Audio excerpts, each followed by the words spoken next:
इन खूबसूरत वादियों से आपका बहुत बहुत तहे दिल से इस्तकबाल है। ये जो मौसम और ये फ़ज़ा जो देख रहे हैं, ये मेरे आका करीम मोहम्मद अरबी सल्लल्लाहु ताला अलैहि वसल्लम की वजह से है। कुल कायनात मेरे नबी और आले नबी की वजह से है। तो आप एक बात समझ लीजिए कि जो नबी ने हमारे बताया है हमको उसको फॉलो करना चाहिए। आज हमारी बच्चियाँ ज़द में क्यों आती हैं, हम आपको इसकी बड़ी गहरी जानकारी दे रहे हैं। ये जिम्मेदारी वालिदैन की होती है कि वो अपने बच्चों और बच्चियों दोनों को गाइड करें। देखिए 12 से 18 साल की उम्र ऐसी होती है, चाहे लड़का हो चाहे लड़की हो, ये ऐसी बेबाकी की होती है, लड़कपन होता है। इसमें हमारी बच्चियां हमारे पास अक्सर ऐसे शिकायतें आती हैं कि 13-14 साल की बच्ची है, उस पर आज से भी खलल हो गया है। वो होता क्यों है, उसकी वजह क्या है? 12 से 18 साल की उम्र की बच्ची बालिग है शरीयतन।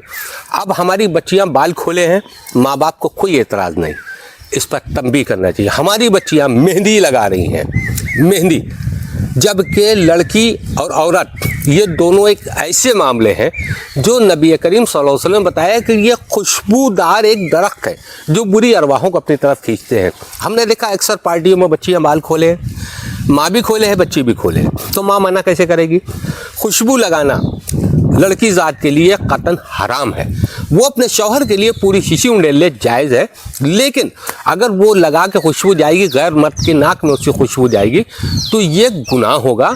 अब अक्सर क्या होता है, बच्चे छोटे भाई बहन होते हैं, किसी दुश्मन ने उन्हीं के हाथ सामान भिजवा दिया कि जाओ अपनी अप्पी को खिला देना। अब अप्पी को खिला दिया, अब मालूम हुआ कि दुश्मनी उसने निकाल ली, हम परेशान हैं। अब हम डॉक्टर के भी चक्कर काट रहे हैं और दूसरे जो है आज से भी खलल नहीं। बच्चियाँ अब बच्चियाँ क्या करती है, अपना पहना हुआ कपड़ा कतई किसी को नहीं देना चाहिए। और दूसरी एक चीज़ ये होती है कि जब बच्ची बालिग हो जाती है, उसके नापाकी के कपड़े होते हैं, हमारी बच्चियाँ क्या करती हैं, उसको इधर उधर फेंक देती हैं। आप ये समझ लीजिए कि जो ये बदजात लोग हैं, ये लोग उसको उठा लेते हैं और उससे काला जादू करते हैं, जिससे हमारी बच्चियाँ ज़द में आ जाती हैं। और सबसे मेन चीज़, असर के बाद लड़की हो या औरत हो, उसको नहाने का हुक्म शरीयतन नहीं है, क्योंकि बाल खुलते हैं, इसलिए जो नेगेटिव ताकतें हैं वो उधर रुजू होती हैं। लिल्लाह इन चीज़ों से बचिए। अकेले कहीं मत जाइए, बाप के साथ जाइए, भाई के साथ जाइए, माँ के साथ जाइए, और इस अंदाज़ में जाइए जैसे हमारी शरीयत ने हमको सिखाया है।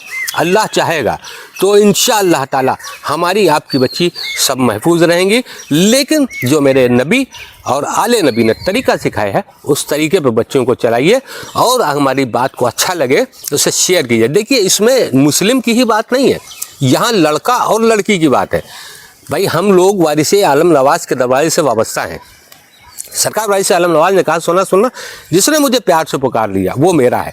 जिस तरह वमा अरसलनाका इल्ला रहमतल लिल आलमीन, कुल कायनात के लिए रहमत बनकर मेरे आका करीम तशरीफ़ लाए, इसी तरह उनका शहजादा वारिसे कुल अशरफुल आलमीन बनकर तशरीफ़ लाए। तो उनके लिए या मेरे रहमत कुल के लिए सब सेम कंडीशन है। अब ये हमारी अपनी कैपेसिटी है कि हम उनकी बातों को कितना फॉलो करते हैं। तो इसमें चाहे हिंदू बच्चे हों चाहे मुस्लिम बच्चे या बच्चियाँ हों, उनको एहतियात हर हाल में करना चाहिए। अक्सर बच्चियाँ खड़ी हुई छज्जे पर बाल झाड़ रही होती हैं। एक तो छज्जे में बाल झाड़ना इससे नुकसानदेह होता है, आज से भी खलल ज़्यादा होता है। दूसरी चीज़, हमारी बच्चियों ने क्या किया, बाल ऐसे फेंक दिए। अगर आपका दुश्मन उस बाल को उठा ले जाएगा तो अल्लाह की कसम आप कभी भी स्वस्थ नहीं रह सकती। तो इसलिए बेहतर है जब आप कंघी करें, ऐसे उंगली में लपेटे, थुका के फेंक दे, फिर वो किसी काम का नहीं। किसी को भी अपना पहना हुआ कपड़ा न दे, किसी गैर के हाथ की चीज़ ना खाएं। इंशाअल्लाह हिफाजत रहेंगे। अस्सलाम वालेकुम।